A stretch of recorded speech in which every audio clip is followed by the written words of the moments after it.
Richard Gladwell here from Sail World, here with Glenn Ashby after the final race in the 2014 ACAT Worlds.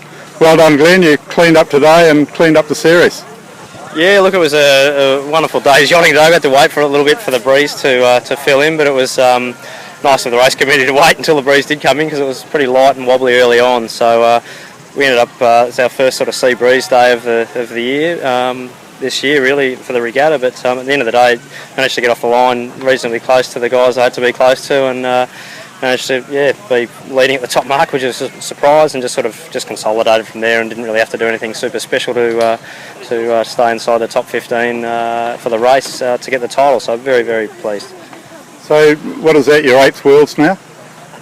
Yeah, I think it might be my 8th A-class Worlds, and it's I think this one by far would have been the hardest fought one, as far as competition goes for myself. It's certainly been a huge bonus having all these hot, young, talented guys come into the class, and also guys like Chris Nicholson and Ray Davies stepping in and pushing everyone really hard. I mean, all of them sailed extremely well, and you only need to make one little mistake and you get mown down by 5 or 6 boats really quickly. So it's been a great regatta, and I just feel very privileged to have been sailing around in the company that I've been the last few days. Why are you so good?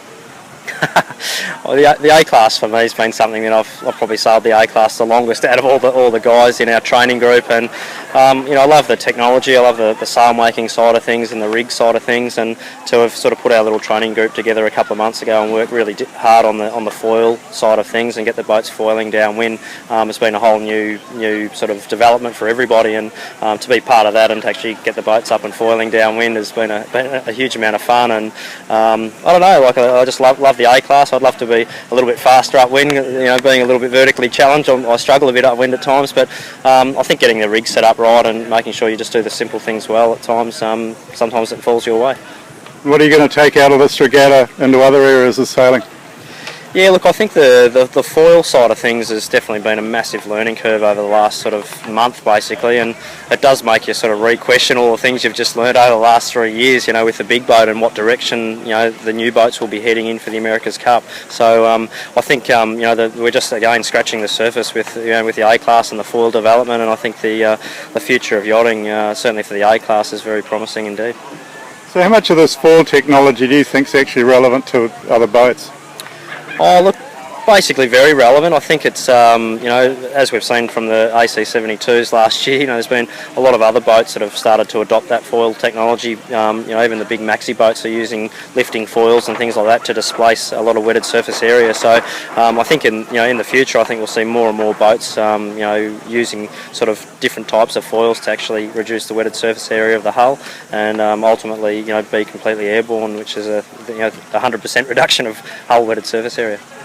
These foil systems that you've developed on the ACATs, I mean, to me they look pretty simple. Are they the simplest ones that you've used yourself, or are there other ways you can do it?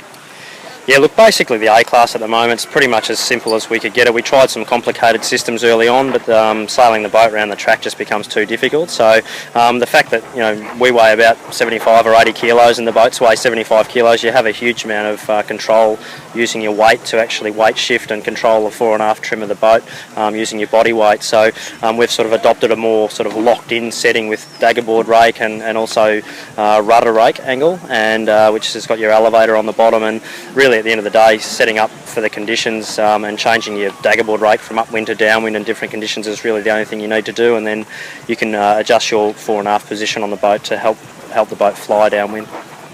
On the AC-72s, we always used to hear a lot of talk about righting moment, and it used to make it quite a difference. What about on these with someone your size?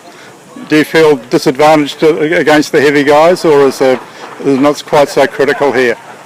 Yeah, look, there's absolutely no doubt that being tall and heavy, in decent breeze is fast, and we've seen that this week. And but light and small is good when the breeze is light. So generally, I've always sort of tried to do most of my damage downwind, and that's sort of been the case, I guess, this week. I've often been to the top mark, back a little bit, but I've been able to pick a few off downwind. So I think at the end of the day, it's a class that various weights go well, and you can set your rig up differently for different body weights. So a guy that's 70 kilos or a guy that's 90 kilos can both go out and win races.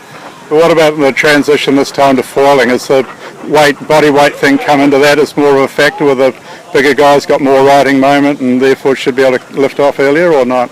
Yeah, look, it's an interesting one. I mean, the bigger guys with more riding moment, they can load their foils more, but at the same time they've got to displace all that weight as well. So I think once you're going fast, I think riding moment's really what you need. And downwind, everybody's trapezing hard, shoulders back like you would be upwind these days. So I think as the class goes on, I think foils will become more applicable to, as masts and sails do, to the different body weights. I think the foils will actually become more applicable for the different weights as well. So smaller guys will possibly be able to get away with slightly smaller foils. Bigger guys may end up needing bigger foils to actually start foiling at the same wind speed. Just at the starts, not so much today, but in earlier races where there's a bit of breeze on, and you're really, really down trapezing hard to get off that line fast. Does it make that much difference? I mean, absolutely. I mean, in any class with a trapeze, if you can, put your shoulders back and get the boat loaded up and get the foils working early and get going forwards, you can only need a half a boat length jump off the line, and if you can put your bow down and keep the boat sailing fast, it can mean the difference between being in the top 10 at the top mark or being in the 30s or the 40s. So it's getting that pop off the line is something that has probably been my forte, I guess, on the A class over the last sort of 10 or 15 years. And after this, you're going to be involved in the Extreme Sailing Series? Yes, heading over to Singapore tomorrow night, actually, to be involved with Team New Zealand for the first of this season's Extreme 40 series, and really looking forward to getting back on the boat again with the boys, and it should be a great lot of fun. And I haven't sailed the 40s for a long time now. It's been about 3 years since we've done the Extreme 40 circuit, so it'll be great to get back in there again and mix it up. And it's pretty crazy full-on racing, which is a lot of fun, but huge amount of talented guys there, and it'll be great to mix it up with them. Is there much needle between the America's Cup teams and that? Oh, look, I don't think so. I think at the end of the day, we really enjoy just sailing and racing as much as everyone else does. So we see the Extreme Sailing Series as a great way to keep your hand in doing some good racing, and you're racing against guys that are the best in the world at their chosen field. So for us, it's just a really good way of being able to keep practicing and keep fresh and keep the touchy-feely side of our sailing on the forefront. Okay, well, thank you very much, and well done.